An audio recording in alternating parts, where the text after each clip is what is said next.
اکادمی ورزشی کرکتبورد ولایت بلخ پس از بازسازی و ترمیم اساسی از سوی آمریت کرکتبورد ولایت بلخ افتتاح و مورد بهره برداری سپرده شد. مسئولان کرکتبورد ولایت بلخ میگوید که هدف از ایجاد این مرکز ارتقای سطح فنی ورزشکاران، ارائه آموزش‌های مسلکی و فراهم کردن محیط مناسب برای تمرینات منظم و آماده سازی بازیکنان جهت حضور در رقابت‌های داخلی و ملی میباشد.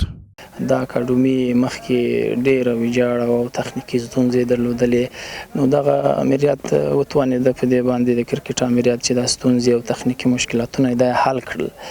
نو اوس الحمدلله لله الحمد چې زموږ ځوانان د ښه په وجه احسن د کرکټ ترمیم ترسره کوي او هیڅ نوه ستونزه او هیڅ خلا او هغه وجود نه لري. دلته 4 ویکټې لرو، 2 چیپس دي او 2 ټرف دي.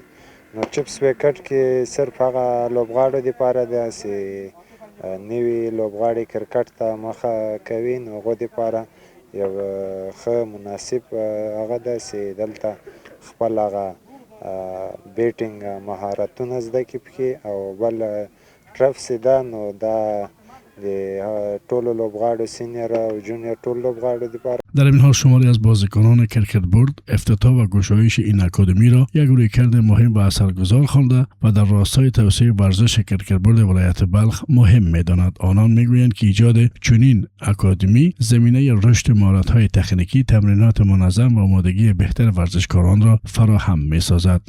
منګه ډیر خوشاله یو چې منګه اکاډمي به تپاله شوله او چمن دی، ځکه مخکې منګه 2 میاشتې په خاوره کې اکاډمي کوله او نور ولایتونو کې په چمن کې اکاډمي کېدله.